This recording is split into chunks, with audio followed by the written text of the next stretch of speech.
नमस्कार. Hello doctor या कार्यक्रमात मी डॉक्टर महेश चिटणीस सर्व प्रेक्षकांचं मनपूर्वक स्वागत करतोय.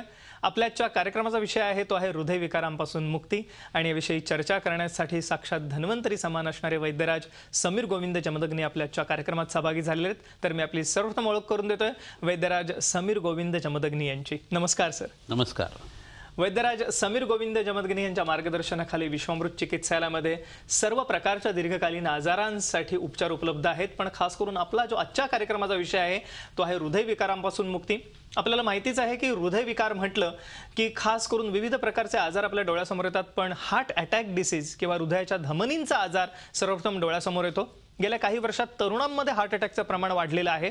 पण या व्यतिरिक्त सुद्धा हृदयाला विविध प्रकारचे आजार होतात, ज्याच्यामध्ये हृदयाच्या झडपांचे आजार आहेत, ज्याला व्हॅल्व्युलर डिसीज म्हटलं जातं.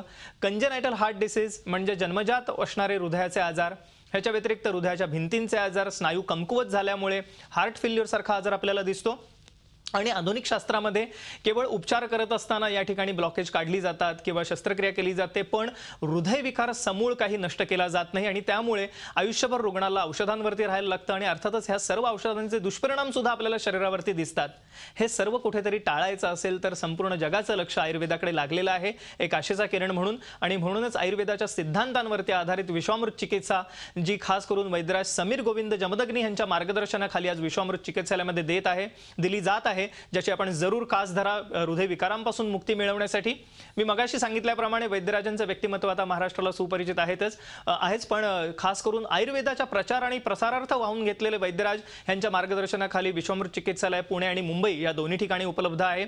सगळ्यात महत्त्वाचं म्हणजे आयुर्वेदाच्या विद्यार्थ्यांना या ठिकाणी प्रशिक्षण सुद्धा उपलब्ध आहे. पण केवळ आयुर्वेदाचे विद्यार्थी नव्हे तर सर्वसामान्य जनतेसाठी आयुर्वेद हे ब्रीदवाक्य घेऊन विश्वामृत चिकित्सालय आज कार्यरत आहे, ज्याचा आपण जरूर लाभ घ्या. आपल्याला याविषयी अधिक मार्गदर्शन हवं असेल तर पुढे जे संपर्कासाठी आपण नंबर बघतात ते जरूर टिपून घ्या, त्याच्यावरती आपले प्रश्न जरूर विचारा. आजचा जो कार्यक्रमाचा विषय आहे आपला तो आहे अर्थातच हृदयविकारांपासून मुक्ती, म्हणजेच विविध प्रकारचे हृदयविकार, ज्याच्यामध्ये आपण मी मगाशी म्हटल्याप्रमाणे हार्ट अटॅक डिसीज असो किंवा हृदयाच्या झडपांचा आजार असो, जन्मजात हृदयविकार असो, ह्या सर्व आजारांवरती आपण मात करू शकता विश्वामृत उपचारांनी. अर्थातच ही कशी मात करू शकतो आपण हे आपण जाणून घेणार आहोत आता वैद्यराजांकडनं. पुन्हा एकदा सर स्वागत कार्यक्रमामध्ये. हृदयविकार म्हटलं की सर विविध प्रकारचे आजार येतातच डोळ्यासमोर, पण प्रामुख्याने हार्ट अटॅक की हा एक डोळ्यासमोर येतो. आणि गेल्या काही वर्षात तरुणांमधले हार्ट अटॅकचं सुद्धा प्रमाण वाढलेलं आहे. आणि मग आयुष्यभर घ्याव्या लागणाऱ्या गोळ्या किंवा अँजिओप्लास्टी, बायपास सारख्या शस्त्रक्रिया, पण शस्त्रक्रिया किंवा अँजिओप्लास्टी केल्यावरती सुद्धा गोळ्या घेणे काही बंद होत नाही. वेगवेगळ्या प्रकारची औषधं सुरू राहतात आणि ज्यांचे दुष्परिणाम हे शरीरावरती दिसत असतात. तर अर्थातच आयुर्वेदाची कास धरली, विश्वामृत उपचारांची कास धरली तर आपण ह्या सर्व असणाऱ्या त्रासापासून मुक्त होऊ शकतो. सर्वप्रथम पण आम्हाला आयुर्वेदाने काय विचार केलेला आहे हृदयाचा एक मर्म म्हणून काय सांगता येईल आम्हाला? कसं आहे, आपल्या शरीरामध्ये 3 मर्म सांगितलेले आहेत. त्रिमर्मीय अध्याय नावाचा एक अध्याय आणि त्रिमर्मीय सिद्धी नावाचा एक अध्याय चरक संहितेमध्ये आलेला आहे. तर असं आहे की आपल्या शरीरात 3 व्हायटल पॉईंट्स आहेत. मर्म म्हणजे काय? Vital points. मराठीत आपण त्याला वर्म असं म्हणतो. तर ज्याच्या ठिकाणी प्राणशक्ती राहते आणि ज्याच्यावरती आघात झाल्यानंतर मनुष्याला वेदना होते किंवा सद्य प्राणहर अशी ही 3 मर्म सांगितलेली आहेत. आणि ह्यांचं इंटरलिंकिंग असतं. म्हणजे आत्ता आपण हृदयाचा विचार करत असताना हृदयाचा डॉक्टर वेगळा, किडनीचा वेगळा किंवा आणखी मेंदूचा वेगळा, असं आधुनिक शास्त्राचं जसं वर्गीकरण असतं तसं आयुर्वेदामध्ये नसतं. आयुर्वेदामध्ये 3.5 हाताच्या या देहामध्ये प्रत्येक गोष्टीचा दुसऱ्यावरती येणारा इम्पॅक्ट जो आहे तो आपण लक्षात घेत असतो. हे जर लक्षात घेतलं ना तर मग हृदयाचं परिस्थिती कशी आहे हे लक्षात घेणं गरजेचं आहे. तुम्हाला सगळ्यांना माहिती आहे हृदय सगळ्या लोकांना डाव्या बाजूला छातीमध्ये असतं. काही जणांच्या बाबतीत ते उजव्या बाजूला जन्मजात असू शकतं वगैरे, डेक्सोकार्डिया ज्याला आपण म्हणतो त्या पद्धतीने. पण असं असताना सुद्धा पुंडरीकेण सदृशम हृदयस्या दधोमुखम असं म्हटलेलं आहे. म्हणजे कमळाचं जसे कळी असते तशा पद्धतीचं हृदय जे आहे ते आपल्या डाव्या बाजूला छातीमध्ये आहे. ह्याच्यामध्ये ही सांगितलेली जी उपमा आहे, म्हणजे जे कमळाची उपमा दिलेली आहे कळीची, तर ते त्याचं औषधी आहे. म्हणजे हृदयाच्या बऱ्याच आजारासाठी कमळाचा हिम किंवा फांट आम्ही वापरतो आणि त्याने हृदयाचे बरेच आजार कमी होतात. हृदयाच्या रक्तवाहिन्या नवीन तयार होऊ शकतात. ब्लॉक असेल तर या कमलनाल क्षाराचा वापर आम्ही करून ते ब्लॉक घालू शकतो. खूप वेगळा विचार आयुर्वेदामध्ये उपमा या प्रमाणाच्या सहाय्याने केला गेलेला आहे. त्याचा हा महत्त्वाचा भाग आहे. पोटाचं जर चक्र धरलं घेतलं म्हणजे लहान आतड्याचं किंवा आपलं उदर ज्याला आपण म्हणतो तर ते जर चक्र धरलं तर हृदय हा त्याचा आरा आहे असं सांगितलेलं आहे. म्हणजे हृदय खराब होण्याला दरवेळेला पोट हे जबाबदार असतं. हे जर एकदा लक्षात आलं तर मग पोटावरती होणारे अत्याचार जे आहेत ना ते तुम्हाला हृदयाचे आजार उत्पन्न करणार आहे. हृदयाचे आजार उत्पन्न झाले की वृक्काचे आणि नंतर मस्तिष्काचे होणार आहे. म्हणजे रोगा सर्वेपी मंदेग्नो सूत्रा मुद्राणीचे हे सूत्र ज्या पद्धतीने आहे त्या हिशोबाने पोटावरचे अत्याचार सगळ्या हिशोबाने आहार निद्रा आणि ब्रह्मचर्याच्या हिशोबाने हे लक्षात घ्यायला लागतात. ब्रह्मचर्य पालन केलं नाही, शुक्राचा क्षय झाला तरी हृदरोग आहे. आहार चुकीच्या पद्धतीने घेतला गेला तरी हृदरोग आहे. त्याच्याबरोबर असात्म इंद्रियाचा संयोग म्हणजे एकाच इंद्रियाचे खूप विषय आपण सेवन करत राहिलो तर त्याचा परिणाम जो आहे तो सुद्धा याच्यावरती येणार आहे. हे जर लक्षात घेतलं तर हृदयाची व्याप्ती ही खूप मोठी आहे. बरोबर. आणि त्याच्यावरती आपल्या संपूर्ण शरीराचं स्वास्थ्य हे अवलंबून राहणार आहे. येस. त्यामुळे ह्याचा विचार करणं गरजेचं आहे. येस, मला वाटतं हे फार सुंदर विवेचन वैद्यराजांनी केलं आपल्याला हृदयाच्या अनुषंगाने. आयुर्वेदाचा सिद्धांत काय, आयुर्वेदाची विचारसरणी काय हे आपण जाणून घेतलंच. आपण सुद्धा हृदयविकारांपासून मुक्त होऊ शकता, पण त्यासाठी मी मगाशी म्हटल्याप्रमाणे विश्वामृत उपचारांची कास धरा आणि त्यासाठी पुढे जे संपर्कासाठी नंबर बघतात ते जरूर टिपून घ्या. विश्वामृत चिकित्सालय आता पुणे मुंबई दोन्ही ठिकाणी कार्यरत आहे आणि मी मगाशी म्हटल्याप्रमाणे आयुर्वेदाच्या विद्यार्थ्यांना प्रशिक्षणही आहे. सर्वसामान्य लोकांपर्यंत आयुर्वेद हे ब्रीदवाक्य घेऊन आज विश्वामृत चिकित्सालय कार्यरत आहे, ज्याचा आपण जरूर लाभ घ्या. पण त्यासाठी पुढे जे संपर्कासाठी नंबर आहेत ते टिपून घ्या, त्याच्यावरती आपले प्रश्न जरूर विचारा. सर्वात अर्थातच पुन्हा एकदा कार्यक्रमाकडे वळत असताना हार्ट अटॅक डिसीज हा डोळ्यासमोर आल्याशिवाय राहत नाही हृदयविकार म्हटलं की, आणि त्याचं प्रमाण अर्थातच सगळ्यात जास्त आहे आणि भारतामध्ये खास करून गेल्या काही वर्षात तरुणांमध्ये किंवा ह्यांच्यामध्ये प्रमाण खूप वाढतंय. ह्याला विविध कारणंही आहेत, रिस्क फॅक्टर ज्याला संबोधलं जातं. पण एकंदरीतच हार्ट अटॅक डिसीज म्हणा किंवा ज्याला आपण करोनरी आर्टरी डिसीज म्हणतो, तर ह्याच्यावरती आज काय उपचार उपलब्ध आहेत आम्हाला काय सांगता? बरोबर आहे. हे प्रमाण वाढण्याचं कारण म्हणजे पहिल्यांदा काय झालंय, मनपूतम समाचरित कसं वाटेल तसं लोकांच्याकडनं वागलं जातं आणि त्याच्यामध्ये आता स्ट्रेस, टेन्शन आणि एन्झायटी अगदी लहान मुलाला सुद्धा असते. म्हणजे 3.5-4 वर्षाचा मुलगा किंवा मुलगी असते आणि खरं आईच्या पदराआड आणि वडिलांच्या छायेखाली राहायचं असतं त्यांनी, पण आई वडिलांना सुटकावी म्हणून त्यांना बऱ्याच वेळा ते नर्सरीमध्ये वगैरे घातलं जातं. सकाळी तो येतो, रिक्षावाला हॉर्न वाजवतो की त्या लहान मुलाला उठायचं नसतं तरी उठवलं जातं, आंघोळ करायची नसली तरी केली जात असते. हे सगळं होत असताना लहानपणापासून हे फॅक्टर वाढायला लागतात आणि मग चिंता आणि स्ट्रेस एकदा यायला लागलं की रसवाहिनी दुष्यंती चिंतानाम छाती चिंतनात असं म्हटलेलं आहे. चिंता झाली की आपल्या शरीरातला रसधातू बिघडतो, जो हृदयाच्या हिशोबाने संपूर्ण शरीरात पसरला जात असतो. त्याला रसधातू असं म्हटलेलं आहे. नंतर रक्ताची उत्पत्ती होते आणि रसती अहर गच्छिती ती रसहा असं सांगितलेलंच आहे. तर ह्या हिशोबाने जर आपण बघितलं तर मग रसार्थी होणारा हा परिणाम जो आहे तो त्रास देत असतो. करिअरचं टेन्शन असतं, खाण्यापिण्यामध्ये नियम नसतात, मग शरीरामध्ये मेद वाढायला लागतो आणि मेदाचं खूप मोठ्या प्रमाणात ती जेव्हा वाढ व्हायला लागते रक्तामध्ये, त्यावेळेला काय व्हायला लागतं, तो मेद पचवण्यासाठी रक्त प्रयत्न करायला लागतं आणि मेद पचला की त्याच्या पुढचा धातू म्हणजे अस्थि धातू आहे. त्यामुळे रक्तवाहिन्या या जाड व्हायला लागतात, आतली पोकळी कमी व्हायला लागते. पोकळी कमी झाली की प्रेशर वाढायला लागतं आणि त्यामुळे रक्तदाबाचा त्रास आहे तो व्हायला लागतो. रक्त बिघडवणारी इतर तिखट, आंबट, चिंबट खाण्याची लोकांना खूप सवय असते. कोणाला गोड, तुरट, कडू आवडत नसतं. गोड काही जण खातात पण त्याच्यावर पुन्हा वडापाव वगैरे असं काहीतरी त्यांना हवं असतं आणि ह्या सगळ्यांनी रक्त बिघडल्या कारणानं रक्तवाहिन्याही बिघडतात, यकृती बिघडतं, पोट बिघडतं आणि म्हणून रक्तवाहिन्यांचे आजार जे आहेत ते हल्ली जास्ती आढळतात. त्याच्यामध्ये खूप वाढलेली वजनं जी आहे ते एक कारण आहे. कारण काय होतं, जंक फूड खाल्ल्यानंतर हा प्रकार खूप होतो. रात्रीच्या जागरणाचा खूप मोठा परिणाम जो आहे तो वजन वाढण्यामध्ये येत असतो. रात्री जागल्या कारणानं वात वाढतो, तो वृक्ष गुणाचा असतो, त्याला कॉम्पेन्सेट करण्यासाठी शरीर मेद वाढवतो आणि त्याच्यामुळे हृदयाशी संबंधित आजार जे आहेत ते सुरू होतात. मेद वाढला की रक्तवाहिनी जी आहे ती खूप मोठ्या प्रमाणावरती त्याचं जाळं उत्पन्न करायला लागतं आणि मग त्यातनं पुन्हा रक्त पुश करणं हे हृदयालाच करायला लागतं. त्यामुळे हृदयाशी संबंधित ज्या रक्तवाहिन्यांचे आजार आहेत ते असे वाढतात आणि मग छातीमध्ये कळ येणं, जिना चढल्यानंतर दम लागणं, बोलताना दम लागणं अशी लक्षणं सुरू होतात. एकदम घाम येणं, घाबरल्यासारखं होणं किंवा जेवल्यानंतर पोटाला तडस लागणं, आता कासावीसून काय होतं आहे आपलं असं वाटणं, उचक्या लागायला लागणं, मान दुखायला लागणं, छाती थ्रू अँड थ्रू दुखायला लागणं. असं झालं की मग हृदयाचा झटका येण्याची शक्यता जी वाढते. अंजायनल पेन सुरू होतं. कधी डाव्या पायामध्ये सुद्धा येतं, कधी जबड्यामध्ये येतं, कधी दातामध्ये येतं, कधी खांद्यामध्ये येतं. सर, या अनुषंगाने आपण एक हृदबस्ती नावाचा विशेष उपक्रम करतो. अगदी बरोबर. आपण लॅपटॉपवरती बघूया की कशा रीतीने हृदबस्ती हा केला जातो, खास करून अंजायना किंवा छातीत दुखण्यासाठी किंवा हार्ट अटॅक संदर्भात आपण लॅपटॉपवरती बघूया. हे आपण बघत आहोत आता. खास करून हृदबस्ती हा जो उपक्रम आहे हा आपण बघत आहोत आणि ह्या अनुषंगाने सर काही वनस्पती पण आपण आणलेल्या आहेत ह्या हो, हो, ठिकाणी. हो. आपण बघूया वनस्पती सर्वप्रथम. चालेल. आपण या ठिकाणी येस रुद्बस्ती सुरू केलेला आहे. रुद्बस्तीचं आधी विवेचन बरोबर करूया. आहे. छातीवरती डाव्या बाजूला जे स्तन आहे त्याच्या स्तनाच्या भोवती हे आळं तयार केलेलं आहे. तिथं स्तनमूल आणि स्तनरोहित अशी 2 मर्म असतात. कोणत्याही शरीरातल्या अवयवात असलेली मर्म म्हणजे त्या अवयवाचा तो मेंदूच असतो. तिथं प्राणशक्ती काम करत असते. तर वरती घातलेले हे जे औषध आहे त्याचा हृदयावरती कसा परिणाम होईल असं बऱ्याच डॉक्टर लोकांना शंका येईल. तर भ्राजक पित्त नावाची एक शरीरामध्ये घटना असते त्वचेवरती, त्वचेचं भ्राजन करणारी. ते पित्त आणि डायजेस्टिव्ह कपॅसिटी त्याच्या ठिकाणी आहे. त्या औषध आहे ते साक्षात तिथं खेचलं जातं आणि कलेचं क्रमण करत करत ते आतल्या हृदयाच्या अवयवांना सुद्धा जाऊन पोचतं किंवा हृदयाचे जे इतर घटक आहेत त्यांना पोचतं. तर रक्तवाहिन्याशी संबंधित आजार, व्हॉल्वशी संबंधित असलेले आजार, पुन्हा बंडल ब्लॉक्स जे असतात त्याच्यासाठीचे जे आजार आहेत ते, आणि व्हॉल्युलर डिसीजच्या बरोबरीनं ASD किंवा VSD जे असतं त्याच्यासाठी सुद्धा हा बस्ती उपयोगी पडतो. हृदबस्तीचा वापर केल्यानंतर हृदयाला भरपूर विश्रांती मिळते आणि हे होत असताना सौमनस्य जनन हे काम जे आहे ते मनावरती होतं. मन प्रसन्न होतं. मनाची निगेटिव्ह फ्रेम ऑफ माइंड जी आहे ती सुद्धा दुरुस्त होत असते. तर हृदबस्तीसाठी आपण भरपूर वेगवेगळ्या पद्धतीचे प्रयोग करत असतो. तेलाचा, तुपाचा, सिद्ध केलेल्या किंवा काढ्यांचा किंवा क्षीरपाकांचा असा उत्तरबस्ती देता येत असतो. हा हृदबस्ती देता येतो असतो सॉरी. तर तुम्ही हा जवळच्या वैद्यांच्याकडनं समजून घेऊ शकता आणि आपल्या रुग्णासाठी तुम्ही तो वापरू शकत असता. तर हे करणं खूप गरजेचं आहे. त्या अनुषंगाने आपण एका रुग्णांचं मनोगत जाणून घेऊया की त्यांना काय वाटतंय. या ठिकाणी आपण बघूया लॅपटॉपवरती. 2001 साली मला हार्ट अटॅक येऊन गेला. ॲलोपॅथिक ट्रीटमेंट घेतली. त्यावेळेला त्यांनी एन्जिओग्राफी करण्यासाठी सांगितलं आणि त्यावेळेला मला चालता येत नव्हतं, एकदम त्रास चालू होता. त्यानंतर जमदेव साहेबांच्याकडे आम्ही आलो, त्यांची ट्रीटमेंट चालू केली.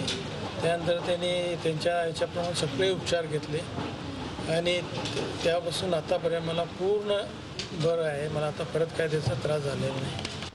येस, आपण बघितलं की कशा रीतीने त्यांना फायदा झालेला आहे. आपण याविषयी ही चर्चा अशीच चालू ठेवणार आहोत एका छोट्याशा विश्रांतीनंतर. हा एकदा सर्वप्रशांचं स्वागत. आपल्या या ठिकाणी चर्चा सुरू आहे ती हृदयविकारांपासून मुक्ती ह्या विषयावरती आणि साक्षात धन्वंतरी समान असणारे वैद्यराज समीर गोविंद जमदग्नी आपल्या आजच्या कार्यक्रमात सहभागी झालेले आहेत. आपल्याला कार्यक्रमाच्या पूर्वार्धात सरांनी मार्गदर्शन केलं की कशा रीतीने हृदयाची संरचना आयुर्वेदानुसार आहे एक मर्म म्हणून आणि त्याचप्रमाणे त्याचं कार्य सुद्धा कशा रीतीने चालतं. अर्थातच विविध प्रकारचे हृदयविकार आहेत ज्याच्यामध्ये हार्ट अटॅक डिसीज विषयी आपण कार्यक्रमाच्या पूर्वार्धात खास करून चर्चा केली होती आणि त्याच्यावरती असणाऱ्या हृदबस्ती उपचाराविषयी. ह्या व्यतिरिक्त सुद्धा विश्वामृत उपचारांमध्ये विशेष प्रकारचे उपचार उपलब्ध आहेत ज्याच्यात इको मेडिसिन म्हणजेच ताज्या वनस्पती रसांचा वापर आहे किंवा अग्निकर्म जलौकाचरण सारखा उपयोग आहे.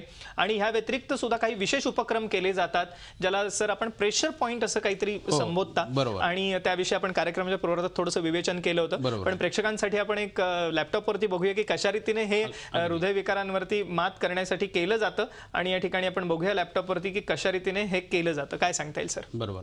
आता हे प्रेशर पॉईंट जे आपण हृदयावरती दाखवतोय त्या 2 बोटांनी हृदयाच्या आसमंतामध्ये जे प्रेशर दिलं जातंय ते बटन दाबल्याप्रमाणे करून 3 ते 4 सेकंद दाब द्यायचा काढायचा, दाब द्यायचा काढायचा असं जर केलं तर आपल्याला माउथ टू माउथ रिस्पिरेशन माहीत असतं, आर्टिफिशियल रिस्पिरेशन माहीत असतं, इतर गोष्टी माहीत असतात. पण त्याच्यावर आपण ह्या गोष्टी जर केल्या गेल्या तर हृदयाच्या अटॅक आलेला असताना त्या लोकांना खूप उपयोग होतो. नाकाचा शेंडा दाबणं आणि हे प्रेशर पॉईंट घेणं आणि अंगावरती गार पाणी टाकणं असं जर केलं गेलं तर मेडिकल एजन्सीज उपलब्ध होईपर्यंत आपल्याला याचा खूप चांगला फायदा होतो आणि बऱ्याच लोकांचं आयुष्य जे आहे ते मार्गी लागतं आणि त्यांचा मृत्यू टळू शकतो. इतका हा प्रेशर पॉईंटचा भाग जो आहे तो महत्त्वाचा आहे. तिथं असलेली मर्म जी आहे ती प्राणशक्ती जी आहे ती जागृत होते. सोमगुणाने त्याचं परिवर्तन जे आहे ते हृदयावरती होतं आणि हृदयाचं काम चांगलं राहिल्या कारणानं मेंदू डेड होणं ही प्रक्रिया होत नाही, ब्रेन डेड होत नाही आणि वृक्काचं कामही चांगलं राहतं. सर या ठिकाणी अनेक वनस्पती आणलेल्या आहेत पण तत्पूर्वी प्रेक्षकांसाठी नम्र निवेदन, आपल्याला ह्या उपचारांविषयी अधिक मार्गदर्शन हवं असेल तर जरूर पुढे संपर्कासाठी नंबर बघतात ते टिपून घ्या. आपण सर्व प्रकारच्या औषधांपासून मुक्त होऊ शकता ज्याचे खास करून दुष्परिणाम आहेत मॉडर्न मेडिसिनच्या औषधांचे. पण ह्यासाठी आयुर्वेदाची कास धरा, विश्वामृत उपचारांची कास धरा. विश्वामृत चिकित्सालय दोन्ही ठिकाणी आता कार्यरत आहे. खास करून त्यांचे संपर्कासाठी जे हेल्पलाईन नंबर आहेत ते आपण स्क्रीनवर बघतात ते टिपून घ्या आणि आपले प्रश्न जरूर विचारा. सर पुन्हा एकदा कार्यक्रमाकडे वळत असताना या ठिकाणी विविध वनस्पती आणलेल्या आहेत. प्रेक्षकांना उत्सुकता उत्सुकता आहे की कशा रीतीने ते हृदयावरती काम करतं. बरोबर. आता हे हातात जे आता द्रव्य दिसतंय, पदार्थ दिसतोय, हे सांबर शिंग आहे, सांबराचं शिंग आहे. तुम्हाला सगळ्यांना हे माहीत असेल, बऱ्याच जणांच्या घरी असतं. तर सांबर शिंग जे आहे ते हे सांबर किंवा हरिण जे आहे ते पळत असताना किती पळाल्यानंतर 2 मिनिटात त्याच्या हृदयाचे ठोके जे आहेत ते नॉर्मलला येत असतात. हे जर लक्षात घेतलं, आणि हे नुसतं पळतंय असं नाही, वाघ किंवा सिंह मागं लागला आणि भीतीने, मरणाच्या भीतीने ते पळत असताना ही घटना घडत असते. तरीसुद्धा 2 मिनिटात त्याच्या हृदयाचे ठोके जर नॉर्मल येत असतील तर हृदयाचा अस्थिधातू म्हणजे हृदयाला धारण करणारी जी शक्ती आहे ती चांगलं करण्याचं सामर्थ्य असलेला हरणाच्या शरीरातला जो भाग आहे तो म्हणजे एक तर खूर, त्याचे दात किंवा शिंग.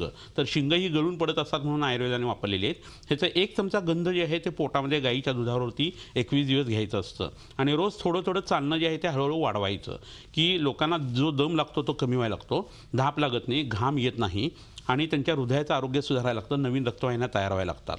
तर ही प्रक्रिया करत असताना 63 दिवसाचा हा कोर्स करताना पूर्ण ब्रह्मचर्याचं पालन करायचं असतं. तर ही गोष्ट खूप उपयोगी पडते. आणि ब्लॉक जर काढायचा असेल हृदयाच्या रक्तवाहिन्यांच्यातला तर गोमूत्र जे आहे ते 4 पदरी फडक्यानं 9 वेळा गाळून दुधाच्या ऐवजी गोमूत्राचा वापर जर केला तरीसुद्धा उत्कृष्ट पद्धतीने ह्या एका औषधाने हृदयाचे अनेक आजार आपल्याला घालवता येतात, स्पेशली रक्तवाहिन्याशी संबंधित स्थूलपणातून उत्पन्न झालेलं असताना. आता ही दुसरी वनस्पती त्याच अनुरोधाने इथं आणलेली आहे. तर हे प्लक्ष नावाची वनस्पती आहे. आयुर्वेदामध्ये पंचवल्कल किंवा पंचक्षिरी वृक्ष सांगलेले आहेत, वट, उदुंबर, अश्वत्थ, प्लक्ष आणि पारिश. त्यापैकी प्लक्ष ही वनस्पती आहे. हिला मराठीमध्ये पिंपरी असं म्हणतात किंवा पिंपरणी असं म्हणतात. हिला सुद्धा पारंब्या येत असतात. तर या वनस्पतीचं खोड मगाशी जसं सांबर शिंग सांगितलं त्याच पद्धतीने वापरायचं, फक्त गाईच्या दुधातून हे वापरायचं. तर ह्याचा उपयोग हा मधुमेह आहे आणि त्याच्यावर हृदरोग ज्याला आहे अशा लोकांना निश्चित आणि खूप चांगला होतो. यांनी साखरसुद्धा नॉर्मल यायला लागते. कार्डिओमेगॅली किंवा हृदयाचा आकार वाढलेला असणं किंवा बूट शेप हार्ट ज्याला म्हणतात ते ह्यानी खूप चांगल्या पद्धतीने कमी येतं. ॲट्रियल फिब्रिलेशन नावाचा जो भाग आहे ज्याच्यामध्ये नंतर एम्बोलिझम होऊ शकतो, अशा आजारासाठी सुद्धा ही वनस्पती हृदबस्तीच्या सहाय्याने आपण वापरू शकतो, प्लस पोटामध्येही देऊ शकतो. तर हे एक अप्रतिम औषध आहे. ज्यांना स्वीट हार्ट अटॅक येतो म्हणजे मधुमेहाच्या मध्ये बऱ्याच लोकांना छातीमध्ये दुखलेलं समजतसुद्धा नाही त्या मधुमेहामुळं, आणि रात्री ह्या लोकांना कधी कळ येते आणि दिवसा ते उठतच नाही सकाळी उठताना. तर अशा जो हार्ट अटॅक आला असतो त्यात पेन्स नसतात. तर असं ज्यांना मधुमेह प्लस रक्तदाब हे प्रकरण आहे त्यांनी ही वनस्पती नक्की आणि आवर्जून वापरायला पाहिजे. याच्या अनुषंगाने एका रुग्णांचं मनोगत आपण जाणून घेऊ की त्यांना काय म्हणायचं आणि त्यांना कशा रीतीने फायदा झाला. मला चक्कर आल्यानंतर मला धाप लागल्यानंतर माझ्या उजव्या हातापायची शक्ती कमी झाली म्हणून मला हॉस्पिटलमध्ये ॲडमिट केल्यानंतर माझी तिथे एंजिओग्राफी केल्यानंतर 3 ब्लॉकेज सांगितले, बायपास करायला सांगितले. पण बायपास टाळून मी वैद्य समीर जमदग्नी यांच्या आयुर्वेदिक चिकित्सालयामध्ये गेलो. तिथे त्यांनी मला छातीवर पिच्चू ठेवणे, अभ्यंग स्नान म्हणजे केराची मॉलिश करणे, त्याच्यानंतर प्राणायाम असे काही उपचार सांगितले. ते उपचार करत असताना सर्व उपचार घेत मी प्रयत्न पूर्ण बरा होऊन आज माझ्या शरीराची पूर्ण ताकद गेलेली परत मिळाली आहे. माझी जगण्याची उमेद वाढलेली आहे. मला परत कुठल्याही औषधाची कशाची गरज वाटत नाही. आज तरी मी एकदम ओके. बघितलं आपण कशा रीतीने त्यांनाही फायदा झालेला आहे. आपण याची चर्चा अशीच चालू ठेवणार आहोत एका छोट्याशा विश्रांतीनंतर.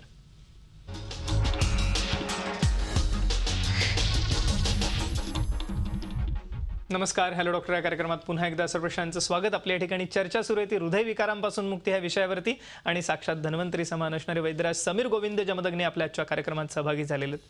कार्यक्रमाच्या पूर्वार्धात आपण जाणून घेतलं कशा रीतीने विविध वनस्पतींद्वारे हृदबस्तीद्वारे आपण हृदयविकारांपासून मुक्त होऊ शकता. आणि केवळ हृदयविकार नव्हे, त्या अनुषंगाने मधुमेह म्हणजेच डायबिटीस, ब्लड प्रेशर म्हणजेच उच्च रक्तदाब, कोलेस्ट्रॉल सारखा आजार किंवा विविध प्रकारचे इतरही आजार जे हृदयविकाराच्या अनुषंगाने आपल्याला येतात किंवा ह्या आजारांमुळे कदाचित हृदयविकार आपल्याला निर्माण होत असेल तर ह्या सर्व आजारांपासून आपण मुक्त होऊ शकता. आणि खास करून मी मगाशी सांगितल्याप्रमाणे ह्यासाठी आपण विश्वामृत उपचारांची कास धरा. पुढे जे संपर्कासाठी नंबर बघत आहात हे खास करून विश्वामृत चिकित्सालयाचे हेल्पलाईन नंबर आहेत, जे जरूर टिपून घ्या. विश्वामृत चिकित्सालय पुणे आणि मुंबई या दोन्ही ठिकाणी कार्यरत आहे. त्यामुळे आपण जरूर पुढील नंबरवरती फोन करा आणि आपले प्रश्न जरूर विचारा. पुन्हा एकदा कार्यक्रमात ठेवत असताना सर, आपण मगाशी वनस्पती म्हणजे इकोमेडिसिन ही एक संकल्पना आहे किंवा हृदबस्तीसारखं पंचकर्म आहे आपण जाणून घेतलं होतं. खास करून ह्या व्यतिरिक्त काही विशेष उपक्रम आपण करता ज्याच्यात जलौकाचरण आहे, अग्निकर्मासारखा वापर आहे, तर त्याविषयी आम्हाला काय सांगता येईल? आता ह्या आपल्या हातात दिसतात ह्या जळवा आहेत आणि याचे 14 प्रकार असतात, त्यापैकी 7 बिनविषारीपैकी हा एक आहे. तर या जळवा जे आहे त्याच्या लाळेमध्ये हिरुडिन नावाचं एक अँटीकोॲग्युलंट असं द्रव्य असतं आणि त्यामुळे रक्तवाहिन्या नवीन तयार करण्याची प्रक्रिया यांनी घडते. प्लस काय होतं, हृदयामध्ये असलेले रक्तवाहिन्यांच्यातले ब्लॉक जे आहेत ते यांनी कमी येतात. हे होत असताना हृदयाच्या बाजूला ती जळू लावणं हे तर करायलाच हवं, पण त्याच्यावर काकीस्थान किंवा जिथं आपण शेंडी ठेवतो आपल्या डोक्यावरती त्या ठिकाणी ही जळू लावणं आणि पॅराऑर्टिक गटरवरती किंवा नाभीच्या दोन्ही बाजूला जळवा लावणं असं जर केलं गेलं तर हृदयाचा आजार हा झपाट्याने कमी यायला लागतो. म्हणजे याचा उपयोग हा शिरावरती, वृक्कावरती आणि हृदयावरती असा ॲट अ टाईम करायचा असतो. असं केल्यानंतर नवीन रक्ताचा संचार आहे तो शरीरात होतो, रक्त शुद्ध होतं आणि रक्तवाहिन्या चांगल्या झाल्या की हृदय, यकृत या दोघांचंही आरोग्य सुधारतं. तसंच एक दुसरं प्रकरण जे आहे ते म्हणजे अग्निकर्माचं आहे. तिथं अग्निकर्माची एक शलाक आणलेली आहे. शलाका म्हणजे सळई. तर ह्याच्या टोकाला पुढं हे सोन्याचा एक तुकडा बसवलेला आहे आणि सुवर्ण शलाकांनी अग्निकर्म करणं असा हा प्रकार असतो. म्हणजे थोडक्यात मराठीमध्ये डाग देणं. डाग देणं म्हणजे एकदम काहीतरी गावठी असं वाटतं, पण याला अग्निकर्म असा खूप चांगला संस्कृत शब्द आहे. आणि स्तनमूल स्तनरोहित मर्माच्या जवळ पाठीच्या मणक्याच्या काही ठिकाणी विशिष्ट अशा पॉईंटवरती जर हे अग्निकर्म केलं गेलं तर हृदयाचे आजार जे आहेत ते खूप चांगल्या पद्धतीने कमी करता येतात. ह्या दोन्हींचा वापर जो आहे तो VSD आणि ASDच्या मुलांना खूप चांगल्या पद्धतीने करता येतो. त्यात वैजयंतीचं बी जे आहे तेही आपण वापरतो आणि त्याच्याबरोबर शृंग आणि मगाशी सांगितलेली जी वनस्पती आहे प्लक्ष त्याचाही वापर केला जातो. येस, आपण या अनुषंगाने एका रुग्णाचं मनोगत जाणून घेऊया की त्यांना काय म्हणायचंय. 2003 साली मी नियमित व्यायाम चढत असताना अचानक माझ्या छातीमध्ये दुखले. त्यासाठी मी डॉक्टरांना गेलो असता डॉक्टरांनी मला 40% हृदय ब्लॉकेज असलेले सांगितले व मला एन्जिओप्लास्टिक करण्याचा सल्ला दिला. त्यानंतर मी वैद्य समीर जमदग्नी यांच्याकडे गेलो असता त्यांनी मला औषधोपचार दिले.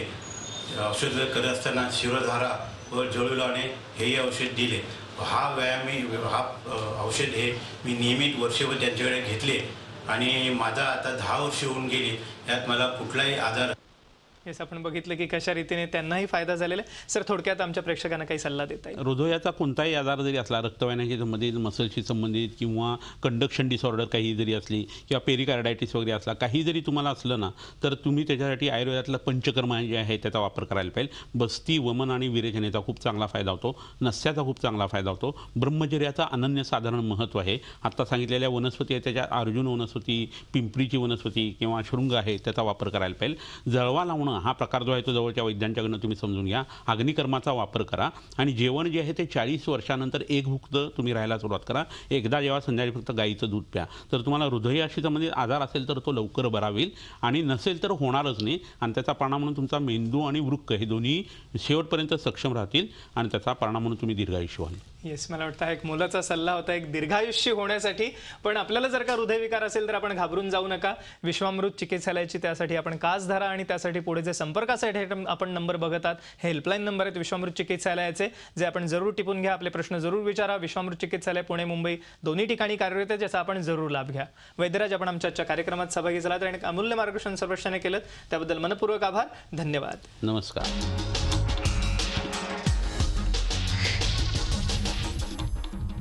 नमस्कार. हॅलो डॉक्टर या कार्यक्रमात मी डॉक्टर महेश चिटणीस सर्वश्रेयांचं मनपूर्वक स्वागत करतोय.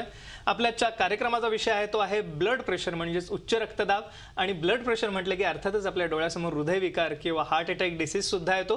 पण ब्लड प्रेशरचे इतरही अनेक या ठिकाणी कॉम्प्लिकेशन्स म्हणा किंवा उपद्रव आहेत, ज्याच्यामध्ये वृक्कावरती म्हणजेच किडनी फेल्युअर सारखा उपद्रव आहे, डोळ्यांवरती उपद्रव आहे किंवा विविध आजार आपल्याला ब्लड प्रेशरमुळे होऊ शकतात. अर्थातच आजच्या कार्यक्रमामध्ये आपण ब्लड प्रेशर किंवा उच्च रक्तदाबावरती असणाऱ्या विश्वामृत उपचारांविषयी जाणून घेणार आहोत. साक्षात धन्वंतरी समान असणारे वैद्यराज समीर गोविंद जमदग्नी यांच्याकडनं. नमस्कार सर. नमस्कार. वैद्यराजांचे व्यक्तिमत्व आता महाराष्ट्राला सुपरिचित आहे, पण खास करून वैद्यराजांच्या मार्गदर्शनाखाली विश्वामृत चिकित्सालयामध्ये सर्व प्रकारच्या दीर्घकालीन आजारांसाठी उपचार उपलब्ध आहेत, ज्याच्यामध्ये विविध प्रकारचे आजार आहेत. मधुमेह म्हणजेच डायबिटीस आहे, उच्च रक्तदाब जो आपला आजच्या कार्यक्रमाचा विषय आहे, ब्लड प्रेशर आणि त्या संदर्भात विविध प्रकारचे इतरही आजार म्हणजेच हृदयविकार आपल्या डोळ्यासमोर येतोच, पण ब्लड प्रेशरमुळे कधी कधी मेंदूत रक्तस्राव होऊ शकतो, पॅरालिसिस होऊ शकतो किंवा इतरही विविध आजार आपल्याला दिसू शकतात ब्लड प्रेशरमुळे.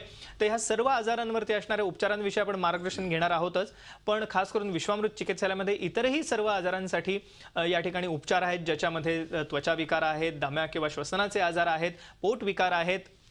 त्याचप्रमाणे खास करून कॅन्सर सारख्या भयावह आजारावरती सुद्धा आपण आता मात करू शकता. पण त्यासाठी आपल्याला विश्वामृत उपचारांची कास धरायला हवी आणि विश्वामृत उपचारांची कास धरण्यासाठी पुढे आपण संपर्कासाठी जे नंबर बघत आहात स्क्रीनवरती हे विश्वामृत चिकित्सालयाचे हेल्पलाईन नंबर आहेत, जे आपण जरूर टिपून घ्या. त्याच्यावरती आपले प्रश्न जरूर विचारा. मी मगाशी म्हटल्याप्रमाणे सर्व प्रकारच्या आजारांसाठी या ठिकाणी उपचार उपलब्ध आहेत, पण केवळ या ठिकाणी मी मगाशी म्हटल्याप्रमाणे उपचारांमध्ये विशेष प्रकारचे जे उपक्रम आहेत आणि विविध प्रकारचे जे उपक्रम आहेत आहेत, ज्याच्यामध्ये पंचकर्म, इको मेडिसिनमध्ये विश्वामृत चिकित्सालय पुणे आणि मुंबई ह्या दोन्ही ठिकाणी कार्यरत आहे, ज्याचा आपण जरूर लाभ घेऊ शकता. कार्यक्रमाकडे वळत असताना सर पुन्हा एकदा या ठिकाणी विविध प्रकारचे आजार आपण जेव्हा बघतो, ब्लड प्रेशर हे त्याचं मूलभूत कारण समजलं जातं. म्हणजे त्याच्यामध्ये स्ट्रोक आहे, म्हणजे पॅरालिसिस सारखा आजार असो किंवा इतरही आजार असो. तर सर्वप्रथम ब्लड प्रेशर किंवा उच्च रक्तदाब ह्याची संकल्पना कशा रीतीने केलेली आहे आम्हाला सांगा आणि ह्या अनुषंगाने बरोबर. कसं आहे, हृदयाशी संबंधित, रक्तधातूशी संबंधित, रसधातूशी संबंधित अशी ही घटना आहे. पण मनाचा संबंधित असल्याकारणानं मज्जाधातूशी आणि शुक्रधातूशी याचा आयुर्वेदाने संबंध झालेला आहे. म्हणजे स्ट्रेस, टेन्शन, एन्झायटीचा परिणाम रसधातूवरती येतो. कामशोक, भयाद, वायू, क्रोधात, पित्तम, त्रय मला असं म्हटलेलं आहे. त्यामुळे क्रोधाचाही संबंध येतो, स्ट्रेस टेन्शनचाही परिणाम येतो. शरीरातलं रक्त बिघडण्याची जी कारणं आहेत ना, तिखट, आंबट, खारट खूप खाणं, स्पेशली खारट. 1 ग्रॅम मीठ जे आहे ते 60 ग्रॅम पाण्याला धरून ठेवतं आणि 61 ग्रॅम वजन वाढतं. पुन्हा रक्त जे आहे ते पातळ होतं, त्यामुळे त्याचा व्हॉल्यूम वाढतो आणि व्हॉल्यूम वाढलं की प्रेशर वाढायला लागतं. त्यामुळे रक्तदाबाचा संबंध हा आयुर्वेदातल्या अनेक आजारांशी येतो. उन्माद नावाचा आजार आहे मनाशी संबंधित. त्या पित्त उन्मादामध्ये बऱ्याच वेळा रक्तदाब वाढीची लक्षणं दिसतात. भ्रम नावाचा आजार आहे, म्हणजे चक्कर येणं, त्याच्यात ही लक्षणं दिसतात. बऱ्याच वेळा दाह म्हणून आजार सांगितला आहे, आग होणं अंगाच्या हातापायी, त्याच्यामध्ये याचा संबंध आलेला आहे. पण प्राधान्याने रक्तपित्त हा जो आजार आहे यकृताशी संबंधित, त्याच्या संबंधित आणि रक्ताशी संबंधित असलेल्या या गोष्टी आहेत, त्याच्यामध्ये रक्तदाबाची लक्षणंही जास्ती दिसतात. त्यामुळे पित्ताचा उपक्रम जो आहे तो म्हणजे विरेचन, कोठा साफ करणं, पित्त न वाढणाऱ्या अशा गोष्टी जेवणामध्ये ठेवणं, म्हणजे मधुर किंवा गोड पदार्थ, तुरट पदार्थ आणि कडू पदार्थ हे पोटात जायला पाहिजे. तिखट, आंबट, खारट कमी जायला पाहिजे. आणि त्याच्याबरोबर रक्त जे आहे ते चांगलं होण्यासाठी, रक्ताचं प्रसादन होण्यासाठी रक्त मोक्षण नावाचा उपक्रम केला जायला पाहिजे, विरेचन व्हायला पाहिजे. एरंडेल तेल घेऊन मधनं होट साफ करणं हे पूर्वीच्या काळी जे होतं ते तेवढ्यासाठी योग्य आहे.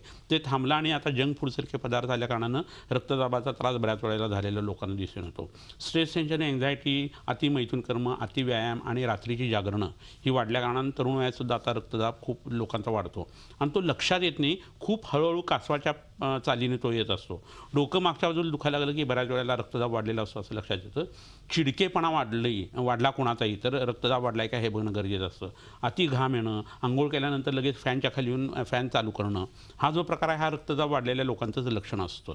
तर ह्याच्यासाठी लोकांनी आत्ता सांगितलेले उपचार करायला पाहिजे आणि खाणं पिणं वागणं जे आहे ते जवळच्या वैद्यांच्याकडनं सुधारून घ्यायला पाहिजे. येस, ह्या अनुषंगाने सर विविध वनस्पती आणलेल्या आहेत या ठिकाणी. लोकांना उत्सुकता आहे की खास करून उच्च रक्तदाब किंवा ब्लड प्रेशर आणि त्या अनुषंगाने येणारे विविध उपद्रव, मी मगाशी म्हटल्याप्रमाणे हा हृदयविकार किंवा हार्ट अटॅक आहेच, पण पॅरालिसिस, स्ट्रोक सारखा आजार आहे, डोळ्यांवरती होणारे दुष्परिणाम आहेत, किडनीवरती होणारे दुष्परिणाम आहेत, ह्या सर्वांपासून आपण मुक्त होऊ शकता. कारण ब्लड प्रेशर म्हटलं की सर एक गोळी कायम लोकांना सुरू असते आणि मॉडर्न मेडिसिनचे दुष्परिणाम सगळ्यांना माहिती आहेतच यकृतावरती. त्यातनं मुक्त कसं व्हायचं हाच एक लोकांचा महत्वाचा भाग आहे की पुन्हा खायला गोळी लागू नये ब्लड प्रेशरची, हा एक महत्वाचा भाग आहे. आता ही समोर जी वनस्पती आहे ती माका नावाची वनस्पती आहे. निळा माका, पांढरा माका आणि पिवळा माका असा प्रकार असतो. तर त्यातला कोणताही माका चालतो. पिवळा माका महाराष्ट्रात तसा फारसा मिळत नाही लावल्याशिवाय. आणि ही जी फुलं दिसतात ही संपूर्ण अख्खी वनस्पती जी आहे ती फुलवाल्याकडे मिळू शकते. ह्याचा रस जो आहे तो साधारण रोजचा 20 ml ते 30 ml सकाळी जर तुम्ही घ्यायला 80 पोटी सुरुवात केली तर 21 दिवसामध्ये BP जे आहे ते नॉर्मल यायला सुरुवात होते. यकृताचं काम खूप चांगल्या पद्धतीने सुधारतं.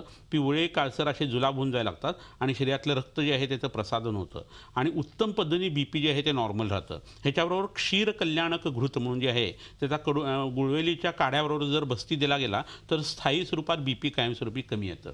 दुसरी एक वनस्पती इथं मी लगेच दाखवू इच्छितो आणि ती ही वनस्पती बला नावाची वनस्पती आहे. नागबला असं याला म्हटलं जातं. आयुर्वेदीय नागबला जी परंपरेने चालत आलेली ती ही आहे. बॉटनिस्टच्या हिशोबाने ती वेगळी पडू शकते. तर ह्याचं जे मूळ जे आहे ही अख्खी वनस्पतीच उपयोगी आहे. ह्याचे गुण सांगताना बलेचे असं सांगितलं की बला, स्निग्धा, हिमा, स्वादू, वृषा, बल्या, त्रिदोषणूत, रक्तपित्तम, क्षेम, हंती, बल, ओजो, वर्धयतपी. तर ह्या वनस्पतीची खासियत अशी आहे की ह्याचं मूळ जे आहे ते क्षीरपाक या स्वरूपात दुधात जर उकळून शिजून घेतलं गेलं तर रक्तदाब तर कमी येतोच, पण हृदयाच्या नवीन रक्तवाहिन्या तयार व्हायला लागतात. त्यांचा ब्लॉक जो आहे तो निघायला सुरुवात होते. हृदयाच्या पेशींना बळ मिळतं आणि कार्डिओमेगॅली कमी यायला लागते. त्यामुळे दमसाज जो आहे तो वाढायला लागतो आणि शरीरातला शुक्रधातूसुद्धा उत्तमपणे वाढतो. त्यामुळे ज्यांना अनेक घाणेरड्या सवयी आहेत सेक्सच्या संबंधीने आणि ज्यांना हृदरोग झालेला आहे अशा लोकांनी ही वनस्पती ही अमृतोपम अशी आहे.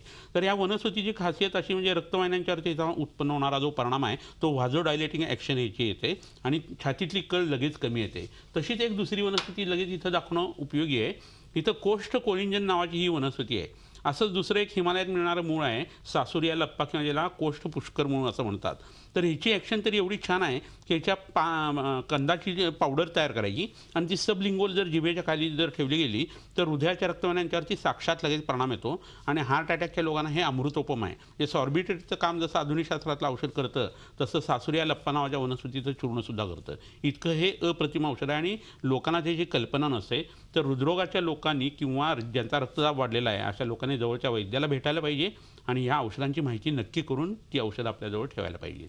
सर, एक विशेष उपक्रम आपण करता प्रेशर पॉईंटचा. बरोबर. तोही आपण लॅपटॉपवरती बघूया आता की कशा रीतीने हे प्रेशर पॉईंट आहे हे दिले जाऊ शकतात. आपण बघूया लॅपटॉपवरती काय आहे सर, हा विशेष उपक्रम काय आहे. बरोबर. येस, आपण बघूया आता लॅपटॉपवरती. हां, आता हे जे प्रेशर पॉईंट दिले जातात ते डाव्या बाजूला स्तनाच्या जवळ स्तनमूल आणि स्तनरोहित अशी 2 मर्म असतात. त्याच्यावरती ह्याचं प्रेशर दिलं जातं. असं केल्याने तिथली प्राणशक्ती जी आहे ती जास्ती उत्तेजित होते आणि हृदयाशी संबंधित जे रिदमचे प्रॉब्लेम असं असतात म्हणजे ट्रॅकिकार्डिया होणं, ब्रॅडिकार्डिया होणं किंवा अनइव्हन असं जे हृदयाचं स्पंदन असतं ते सुद्धा नॉर्मल होतं आणि रक्तवाहिन्या ज्या आहेत हृदयाच्या त्या विस्फारित व्हायला ह्यानी मदत होते. ह्याच्याबरोबरीने नाकाचा शेंडा दाबणं आणि अंगावरती गार पाणी टाकणं असं जर हार्ट अटॅक आलेल्या व्यक्तीला केलं गेलं तर आर्टिफिशियल रिस्पिरेशनपेक्षा कित्येक पटीने ह्या पॉईंटचा खूप चांगल्या पद्धतीने आपल्याला वापर करून घेता येत असतो. ह्याच ठिकाणी आम्ही हृदबस्तीचं आळं तयार करून त्याच्यामध्ये वेगवेगळ्या औषधी वनस्पतींचे रस किंवा क्षीरपाक किंवा त्याची सिद्ध तेलं किंवा तुपं ही भरत असतो. त्यांनी हृदयाशी संबंधित आजार, हृदयाच्या रक्तवाहिन्यांशी संबंधित आजार, जन्मजात असलेले VSD ASD सारखे जे आजार आहेत ते, TR ॲट्रेजियासारखा आजार असणं किंवा रक्तवाहिन्यांच्यामध्ये ब्लॉक असणं, हृदयाचा आकार वाढलेला असणं, पेरिकार्डायटिस असणं, बऱ्याच वेळेला टॉन्सिल्स काढलेले असतात आणि नंतर जाऊन पेरिकार्डायटिस नावाचा आजार होऊन नंतर हृदयावरती पाणी साचायला लागतं किंवा हृदयामध्ये स्टोरेज डिसऑर्डर जे येतात वेगवेगळ्या ग्लायकोजनच्या वगैरे त्या कमी करण्यासाठी सुद्धा वैजयंती बीज जे आहे त्याच्याबरोबर आम्ही हृदबस्तीचाही वापर करत असतो. आता इथं हृदबस्ती आपण बघतोय आणि ते उडदाच्या डाळीचं आळं तयार केलेलं आहे आणि त्याच्यावरती हृदयाची जी मर्म आहेत, हृदय खुद्द एक स्वतः मर्म आहे आणि स्तनमूल स्तनरोहित ही 2 मर्मही त्याच्यात आपण कव्हर केलेली आहेत.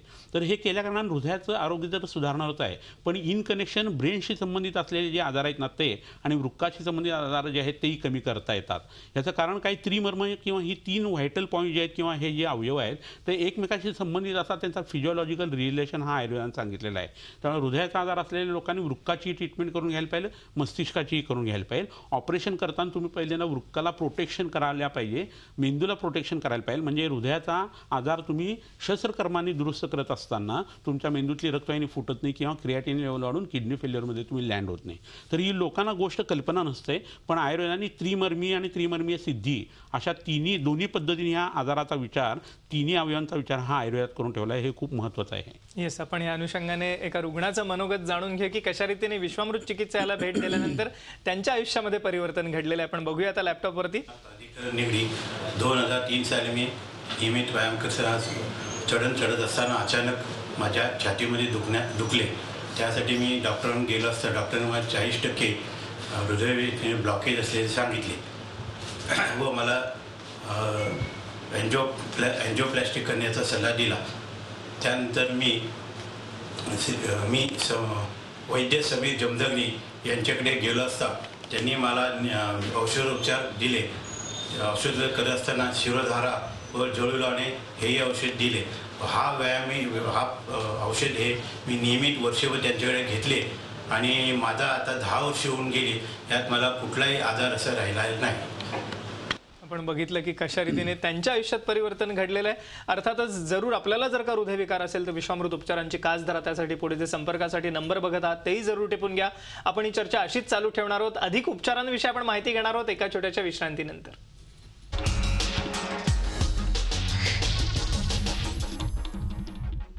नमस्कार, हॅलो डॉक्टर या कार्यक्रमात पुन्हा एकदा सर्वश्रांचं स्वागत. आपल्या ठिकाणी चर्चा सुरू आहे ती ब्लड प्रेशर अर्थातच उच्च रक्तदाबापासून मुक्ती ह्या विषयावरती आणि साक्षात धन्वंतरी समान असणारे वैद्यराज समीर गोविंद जमदग्नी आपल्या आजच्या कार्यक्रमात सहभागी झालेले आहेत. ब्लड प्रेशर म्हटले की आपल्या डोळ्यासमोर दीर्घकाळ चालणारी औषधं येतात किंवा आयुष्यभर चालणारी गोळी येते. पण आपण ह्या सर्व खास करून असणाऱ्या दुष्परिणामांपासून मुक्त होऊ शकता आणि त्यासाठी विश्वामृत उपचारांची कास धरा. पुढे जे संपर्कासाठी नंबर आपण बघत आहात हेल्पलाईन नंबर आहेत विश्वामृत चिकित्सालयाचे, जरूर टिपून घ्या. विश्वामृत चिकित्सालय पुणे मुंबई या दोन्ही ठिकाणी कार्यरत आहे. सर्व प्रकारच्या दीर्घकालीन आजारांसाठी उपचार उपलब्ध आहेत. पण खास करून आजचा जो आपला कार्यक्रमाचा विषय आहे ब्लड प्रेशर आणि बीपीच्या अनुषंगाने येणारा हार्ट अटॅक डिसीज किंवा हृदयविकार आणि ह्याच अनुषंगाने इतरही विविध प्रकारचे आजार ज्यापासून आपण मुक्त होऊ शकता. पुन्हा एकदा कार्यक्रमाकडे वळत असताना सर, ब्लड प्रेशर म्हटलं की मगाशी आपण हा उल्लेख केला होता की लोकांना ते आयुष्यभर चालणारी औषधं आणि त्याचे दुष्परिणाम यांना सहन करावं लागतं आणि ह्यापासून मुक्त होण्यासाठी आपण विविध मगाशी औषधं दाखवली होती किंवा विविध उपक्रम आपण बघितले हृदबस्ती सारखे. ह्या अनुषंगाने अजून काही विशेष उपक्रम विश्वामृत चिकित्सालयामध्ये होतात? बरोबर आहे. कसं आहे, रक्तदाब एकदा मागं लागला की त्याचा परिणाम जो आहे तो मस्तिष्कावरती होऊ शकतो. तिथली रक्तवाहिनी जर फुटली तर मग स्ट्रोक बसू शकतो, पक्षवाताचा झटका येऊ शकतो. तर सर्कल ऑफ विलीस जी आहे त्याच्यामध्ये उत्पन्न होणाऱ्या घटना आहेत त्या दुरुस्त करण्यासाठी म्हणून एक ठराविक प्रकार आपण वापरतो. या जळवा आहेत आणि या जळवा डोक्याला जर लावल्या गेल्या विशिष्ट पॉईंटला तर तिथलं दूषित रक्त 1 स्क्वेअर फूटचं ते शोषून घेतात आणि पित्ताची उष्णता कमी झाल्या कारणाने रक्तदाबाचा त्रास कमी यायला सुरुवात होते. रक्तमोक्षण केल्या कारणाने व्हॉल्यूमही कमी होतो, त्यामुळे प्रेशर जे आहे ते कमी यायला मदत होते. ह्याच्याबरोबरीनं 15 ते 20 दिवसातनं रक्तदाब असलेल्या लोकांनी विरेचन घेणं हे खूप गरजेचं आहे. असं घेतलं की मस्तिष्काशी संबंधित हा त्रास होतच नाही, रक्तदाबसुद्धा कमी होऊन हृदयाशी संबंधित आजार उत्पन्न होत नाही.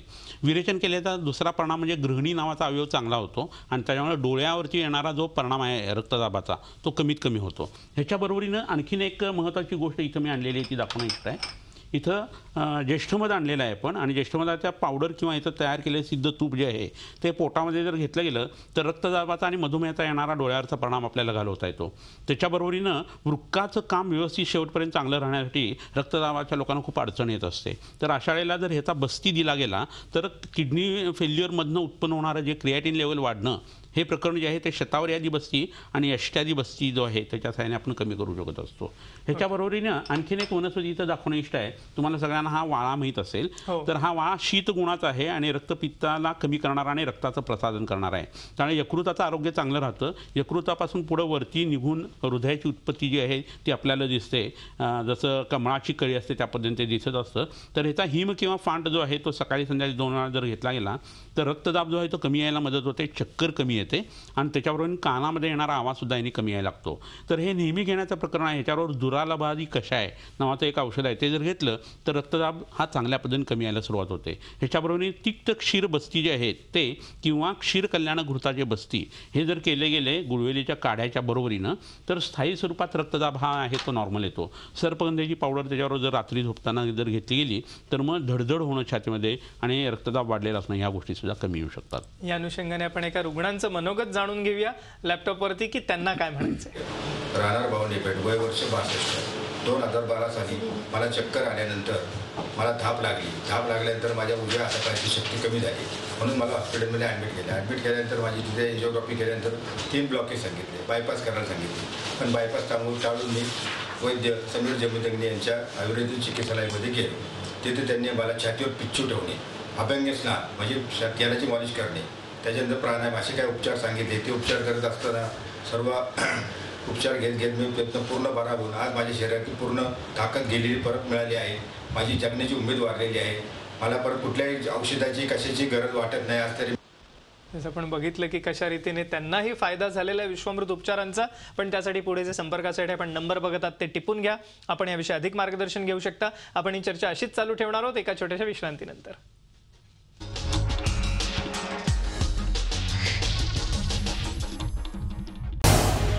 झी 24 तास रहा एक पाऊल पुढे.